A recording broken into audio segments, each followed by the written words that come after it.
Hello दोस्तों, रश्मि बाइटी stories में आपका स्वागत है। अधूरी नींद से बोझिल आंखों मलके रिया ने तकिए के नीचे रखे अपने फ़ोन से जल्दी से अलार्म बंद किया। अलार्म अपना कर्तव्य निभा चुका था। उसे उठा के अब अगर उसे न रोका जाता तो वो रिया को सोते पति से डांट खिला देता।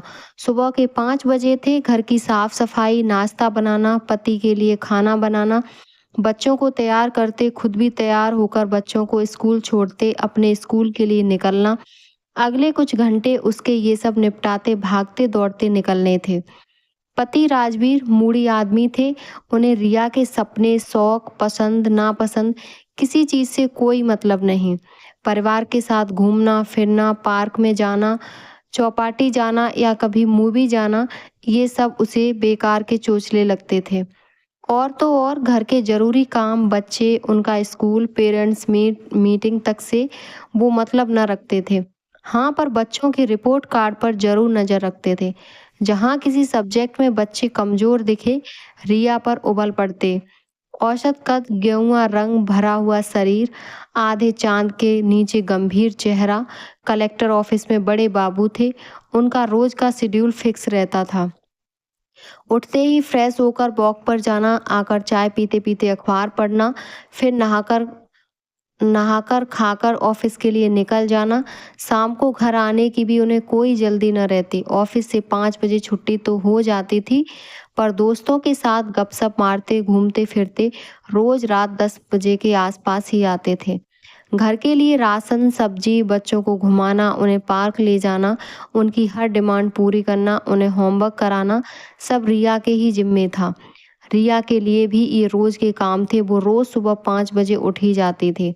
वो नौकरी के साथ साथ घर की सारी जिम्मेदारी निभा रही थी, पर कल देर से सोई थी, इसीलिए अलार्म डाल रखी थी। कल राजवीर को आते 12 बज गए थे। दोस्तों के साथ कोई छोटी सी ड्रिंक पार्टी मनाकर आए थे। रिया बच्चों का होमवर्क निपटा के उन्हें खाना खिला के सुला चुकी थी।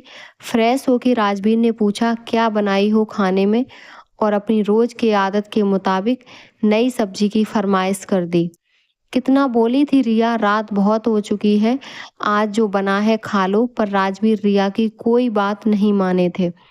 जो कल मान जाते, बनाते खाते 1:30 बज गए। राजवीर तो रोज की ही तरह खर्राटे मारते सो गए, पर रिया के आंखों से नींद गायब थी।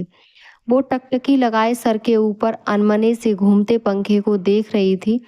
वो भी तो कुछ ऐसे ही जी रही थी, न कोई उमंग न उल्लास, बस कर्तव्य की धुरी पर घूमे जा रही थी। क्या क्या सपने देखे थे और कैसी जिंदगी मिली। पिछले 11 साल से रोज यही किस्सा दोहराते, घर परिवार नौकरी में सामंजस्य बिठाते। एक हरी रिया कब 45 से 70 किलो की हो गई, पता ही नहीं चला था। पति का घर के प्रति गैर जिम्मेदाराना व्यवहार और कुछ कहने पर गाली रिया को अंदर ही अंदर खाए जा रही थी। वो राजकुमार जो कभी हर श्रृंगार के फूलों से रिया के बाल सजाया करता था, सपनों से निकलकर कभी आया ही नहीं। कॉलेज के दिनों में रिया ऐसी लगती थी जैसे किसी शांत झील में श्वेत कुमुदनी खिली हो। काले घने बाल, दूधिया रंग, ऊंचा कद, एक हरा बदन, बड़ी बड़ी नम आंखें। कॉलेज के लड़के उसकी एक झलक के लिए कतार बांधे रहते थे। जिससे वो 2 पल बात कर लेती वो गंगा नहा आता। उसके ज़्यादातर सहेलियों के बॉयफ्रेंड थे, पर उसने कभी किसी को अपनी छाया तक न छूने दिया था। वो कहती, मेरा बॉयफ्रेंड मेरा पति होगा। ऐसा नहीं कि वो शांत भोली भाली या कोई बहनजी टाइप की लड़की थी। वो भी मस्ती शरारत करती, लाइफ को एंजॉय करती और बात बात पे ठहाके लगाकर हंसती थी। एक बार बेपरवाह जिंदादिल लड़की थी, पर लड़कों से दोस्ती करने के मामले में उसकी अपनी एक धारणा थी। ये बात और है कि अपने सहेलियों को देख मन ही मन अक्सर वो भी कल्पना किया करती थी। चिपक कर बैठे लोग, लॉन्ग ड्राइव पर जाना, वीकेंड पर मूवी देखना, हाथ पर हाथ धरे घूमना, किसी सुनसान जगह पर अपने गोद में सर रख के लेटे उसके मुलायम बालों को सहलाना। पर पर उसकी हर कल्पना में उसका भावी पति ही उसके साथ होता। उसने तो उसे देख भी लिया था। सांवला रंग, कसा हुआ शरीर, मुस्कुराती आंखें, रेशम से मुलायम लहराते बाल, हर रात वो उसके सपने में आता था। आंगन में हर श्रृंगार के झड़े फूल पर लेटे वो घंटों बातें किया करते थे। आज कोई उसे देखे तो एक बार को विश्वास न हो कि यह वही चुलबुली सी खिलखिलाती लड़की है। उसके सपने और आज की हकीकत को देख के लगता है जैसे समाज एक दस्तूर निभाने, एक परिवार बसाने के लिए खुद के पुराने रूप को भूलकर एक नया रूप ही धर बैठी है। इन 11 सालों में वह बिल्कुल बदल गई थी। ज़्यादातर लड़कियों की तरह मजाक करने और बात-बात पर जोर से ठहाका लगा के हंसने की अपनी आदत तो वह भी माँ के कहने पर मायके के किसी खूंटी पर टांग आई थी। पर इतनी बदल जाएगी किसी ने सोचा नहीं था। बस उसने अपनी एक आदत किसी तरह बचा रखी थी। सपने वह तब भी देखा करती थी और आज भी देखा करती है। रात दिन की हड़बड़ी को देखकर कई बार उसने नौकरी छोड़ने की सोची थी, पर राजवीर अपने पैसों को दांतों से दबाए रखने एक एक पैसे के लिए उसके चीखते देख रिया डर जाती थी। कहीं नौकरी छोड़ने के बाद उसे शारीरिक और मानसिक सुख के जैसे ही पैसों का भी मोहताज न होना पड़ जाए। अभी कम से कम वो जो मर्जी खा सकती है, पहन सकती है, कहीं आ जा तो सकती है, यही सोच वो नौकरी नहीं छोड़ पाती थी। अपने भाग्य को कोसते रिया 2:30-3 बजे तक सो पाई थी। एक नज़र सोते हुए राजवीर और बच्चों पर डाल वह उठ खड़ी हुई। गैस जलाकर उसने पानी गर्म किया और एक गिलास गुनगुना पानी पीकर पहले वह कुछ देर आंगन में टहलती थी, आज ड्राइंग रूम में आकर सोफे पर बैठ गई। नींद पूरी न होने से शरीर थका हुआ सा लग रहा था, आंखें मुद रही थीं। वो फिर से नींद के आगोश में चली गई। आंख खुली तो राजवीर सामने सोफे पर बैठे चाय पीते हुए अखबार पढ़ रहे थे। रिया ने घड़ी की तरफ देखा, 8 बज रहे थे। मर गई मैं तो, 8 बज गए। आज बच्चों का स्कूल मिस हो गया। आपने मुझे जगाया क्यों नहीं? रिया उठते हुए बोली। नहीं, बच्चे स्कूल चले गए, पर उनका नाश्ता, उनकी तैयारी, उनका बैग चेक करना सब हो गया है।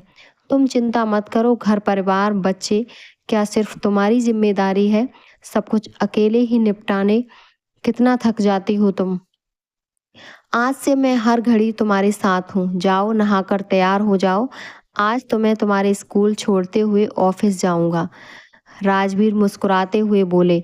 पति की बात सुन रिया अवाक रह गई। उसके मुंह से प्रेम की झड़ी उसे हतप्रत किए जा रही थी। उसे लगा जैसे घर अचानक हर श्रृंगार की खुशबू से महकने लगा हो। वो राजवीर की बाहों में झूल गई। रिया राजवीर के बाइक पे पीछे चिपक कर आंख बंद किए बैठी है। उन्हें एकांत देने के लिए सड़क को बड़े बड़े साल के वृक्ष दोनों ओर से घेरे हुए हैं। गुनगुनी धूप पत्तों से निकल उसके गालों को छू रही है। हवा अपने झोंकों में कहीं से खुशबू घोल लाई है। आज उसने अपना फेवरेट मैरून साड़ी पहन रखी है। वो सूट से ज़्यादा खूबसूरत साड़ी में लगती है। ब्राउन शर्ट में राजवीर का चेहरा खिल उठा है। ये क्या? अचानक रिया ने देखा तो ये तो वही है जो सपनों में आया करता है। वो कोई मीठा सा गीत गुनगुना रहा था। रिया ने अपनी उंगली से उसके कंधे पर वो 3 शब्द लिख दिए जो वो उससे कब से कहना चाह रही थी। हर श्रृंगार की हल्की खुशबू उसके देह से उठने लगी थी। अभी स्कूल के लिए समय है। एक बड़े से गुलमोहर के नीचे राजवीर रिया की गोद में सर रखे लेटा हुआ है। वो उसके होठों पर उंगली फिरा रही है। उसके अपने दहकते होठ रिया के सुर्ख होठों पर धर दिया। अब तो मौन की भाषा समझने लगा है। राजवीर रिया की आंखों में देखकर कह रहा है, रिया तुम कितनी खूबसूरत हो। ऐसा लग रहा जैसे तुम्हें पहली बार देख रहा हूँ। रिया के गाल गुलमोहर के फूल से मेल खाने लगे हैं। चारों तरफ फूलों की लाल चादर बिछी है। रिया उसके आंखों के स्नेह सागर में खोई कुछ बोलने ही वाली है कि राजवीर अचानक जोर से चीख पड़ा। रिया! रिया हड़बड़ा जाती है। ये क्या? बिस्तर से उठकर यहाँ सोफे पर सो रही हो? 6 बज रहे हैं। आज बच्चों को स्कूल नहीं भेजना। सो सो कर मोटी भैंस बनती जा रही हो। रिया स्वप्नपन लोक से धरातल पर गिरकर चेतना में लौटी। उसने एक ही पल पहले ब्राउन शर्ट और जीन्स पहले राजवीर की तरफ देखा। वो टॉवेल लपेटे गुस्से से रिया पर बरस रहे थे। कमरे से हर श्रृंगार की खुशबू उड़ चुकी थी। मुस्कुराते हुए वह धीरे से उठ खड़ी हुई। वो जान चुकी थी ये सपना था, सुबह का सपना जो वो अक्सर देखा करती थी और जिसके कभी पूरे होने के आस में वो जिए जिए चले जा रही है। उम्मीद करती हूँ मेरी कहानी आपको पसंद आई होगी। अपना विचार कमेंट बॉक्स में ज़रूर बताएं और हमारे चैनल को सब्सक्राइब करें। धन्यवाद।